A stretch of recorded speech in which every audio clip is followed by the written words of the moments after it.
right now we're in a once in a generation shift in accounting. I mean, 30 plus years ago, my dad would talk about going from paper to desktop software, and that was a big development. And here we are now, roughly 30 plus years later, this idea of shifting from desktop to the cloud and ultimately to bring on automation. It really is, effectively a once in a generation shift, and it's just getting going. And it feels like there's even a bigger kind of industrial shift here around digitizing the world of business, and accounting is part of that. Welcome to the Cloud Accounting Podcast for a special exclusive breaking news edition. I'm Blake Oliver, and we're talking today with Jamie Shulman, co-founder, co-CEO at Hubdoc, an automated document collaboration platform that pulls bills, receipts, and statements into one secure hub, extracts the key data, and then pushes those documents wherever you want them to go, especially your accounting system and general ledger. The big news is that Xero is acquiring Hubdoc in a deal valued at $70 million to be completed this month. So, Jamie, thanks for being with me, and congratulations. Oh, thanks, Blake, and thanks for having me. Yeah, I know that it's very busy right now. You're about to head off to, is it London you're going to? Yeah, we've got people on the team going to Sydney, Australia right now, and then a couple of us are going off to London, and the rest are staying here in Toronto to serve the North American market. But yeah, it's a little frenetic, but incredibly exciting. Really exciting for Xero users. I myself have been using Xero since pretty much they came to the United States. So exciting to see this happen. And I've also been a longtime Hubdoc user. So very, very happy for you guys.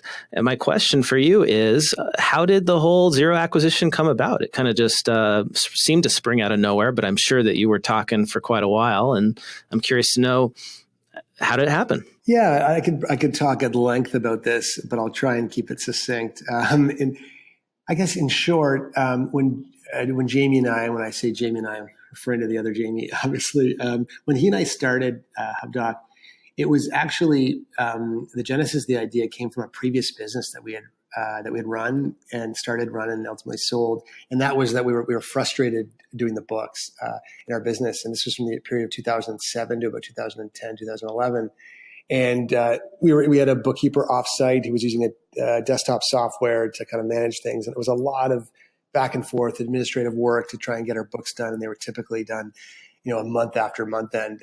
And so it was really frustrating. And so we set out to try and see if there was a better way to do one's books. At the very start, we discovered Xero. So that's why I mentioned this, is because we discovered Xero and we discovered bank feeds. This is back in, I guess, 2011. And we thought, well, that makes a ton of sense to have just the transactions flow into a GL. Mm-hmm. And so our initiation or our introduction to Xero was back then when we first saw the product. And then when we hired a team and started building out what Hubdoc has become, we, at the start, I don't know, Blake, if we've ever told you this, but we actually got our first customers by essentially scraping the Xero directory. At the time, Xero published a directory of a lot of its customers, and we just went on that directory and found people that were savvy, like yourself, and others that were kind of forward-thinking, modern practices. And we figured they would be interested in our software and the automation that we brought. And so that's where it all started. Was we early on, our first and kind of longest standing now customers are from the Xero ecosystem. And then as we moved ahead, we're agnostic in terms of which general ledger software we support, and we integrate with many pieces of software. But it all started with Xero. And then over the years, when we would see Rod Drury at conferences and the rest of his team, there was just discussions around how to partner more deeply. We are quite aligned in terms of our brand and our values and how we approach customers and approach building a business. And so ultimately it was a bit of a natural fit because we just, whenever we met, we talked about how we could do more and do more and do more. And ultimately this occurred. So you mentioned that you are platform agnostic. And so that has been one of the questions after this acquisition for QuickBooks Online users in particular. Are they going to be able to continue to use Hubdoc? Should they be worried at all? I mean, they absolutely should not be worried, and it's much more than that. But first, yes, of course, they can continue using Hubdoc and using Hubdoc with QuickBooks Online or QuickBooks Desktop for that matter, and there should be no worry at all. It's what's interesting about this is I mentioned that story of how we started with Xero, but we've become very close partners with Intuit as well. And we respect what they've done and where their business has gone, and they have loyal customer loyal customers as well. And we have many customers who are these, accounting firms and bookkeeping firms and their staff and their clients who use Hubdoc with QuickBooks Online. And we will continue to serve all of our customers in the same way.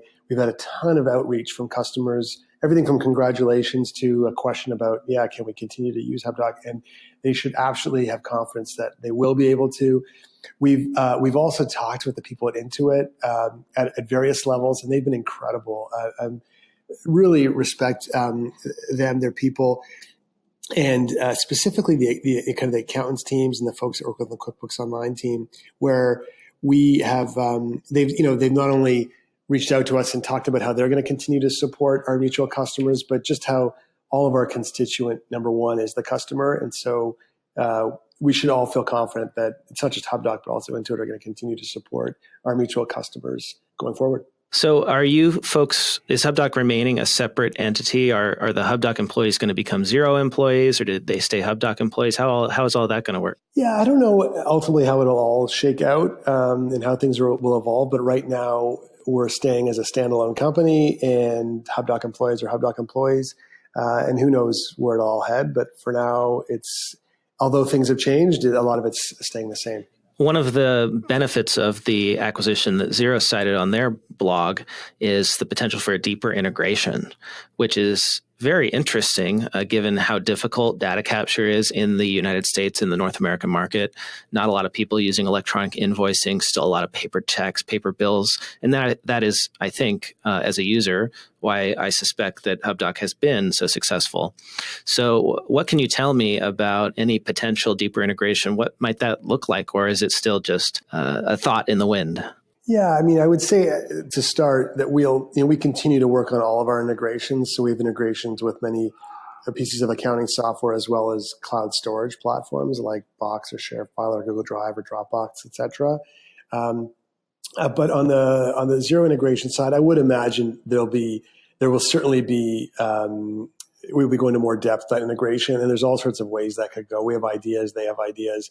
Ultimately, it'll be mostly what customers are seeking, and Blake, you'd be the first to have the best ideas on that front. But I don't have anything specific I could kind of talk about today, but we'll absolutely be continuing to work general integrations, but also more specifically on that deeper Xero integration, because you can imagine, well, you have a sense of what we could be doing there, and there's so much upside ahead of us. We're just kind of getting started.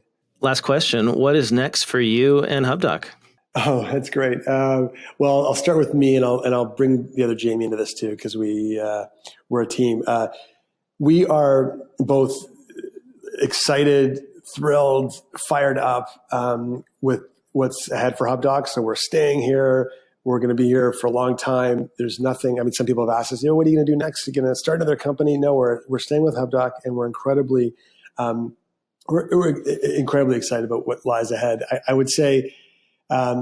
More generally for Hubdoc, I mean, it really is early innings, and like, I know you know this, like, we're deep into it, all of us, and maybe some of the people that might be listening to this, where we feel like, cloud accounting's here, and it's a mature market. Like, it really isn't. We see this every day that it's early days for cloud accounting and for automation. And I would say it's interesting. I was on the weekend with my parents because it's their 55th wedding anniversary, and my dad was an accountant, and we talked about this, that, right now we're in a once in a generation shift in accounting. I mean, 30 plus years ago, my dad would talk about going from paper to desktop software, and that was a big development.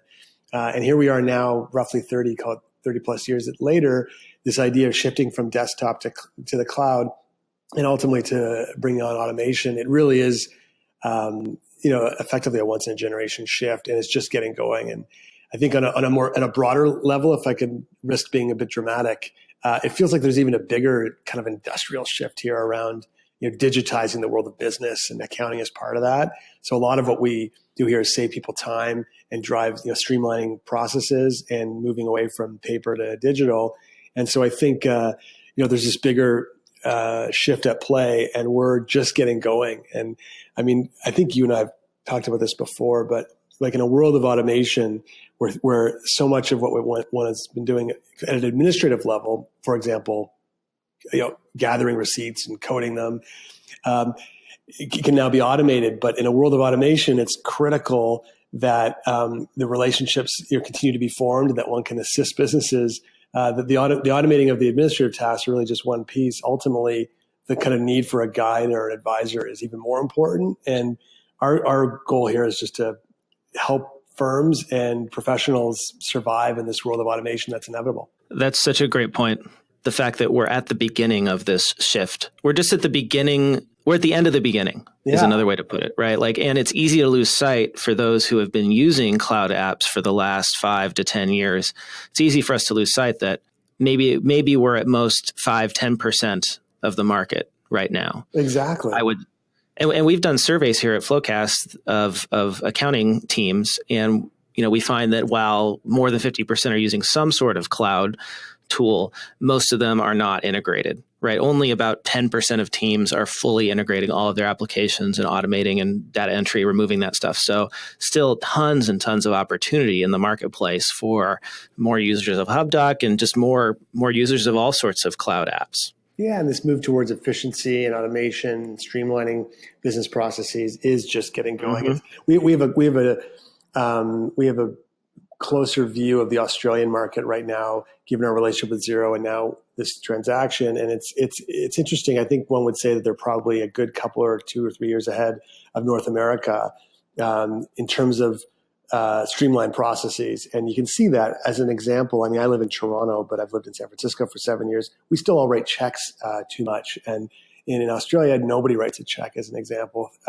Payments are much more automated. So there are examples like that where we can see where things are going by even looking at a region like Australia.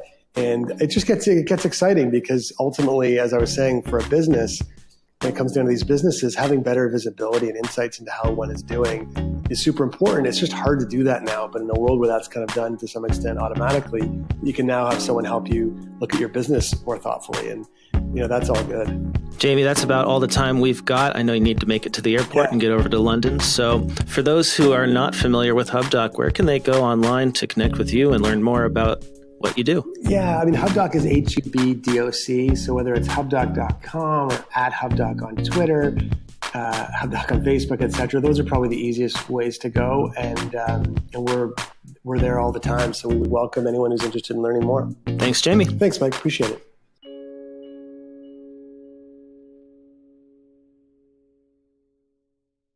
I'm a Canadian, and I moved to San Francisco and lived there for 7 years. And when I went to San Francisco, I went to get my driver's license so I could drive in San Francisco. And I had my Canadian driver's license. And I went and I just passed the written test. It was tough, but I just passed it. And I went up to the counter to get my driver's license. It was at the DMV. And they said to me, okay, great. Well, you're going to need to do a driving test. And I said, do a driving test? Why would I need to do a driving test? And she said, because you're from a foreign country. And I said, why does that make a difference? And she said, well, they drive on the other side of the road in some foreign countries. And I said, well, but not in Canada. And she said to me, oh, how do I know that? And I said, well, I just told you. And she said, I don't have all day here. And there were people behind me in line. She said, are you going to do this driving test or not? I said, I guess I am.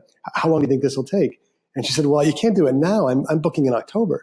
So I ended up having to book a driver's test, couldn't drive for the next 6 to 8 weeks until that appointment, and then ultimately had the driving test. I don't know why that story was funny to me, but it just reminds us that, different regions of the world are different and people have different, global perspectives. Yeah.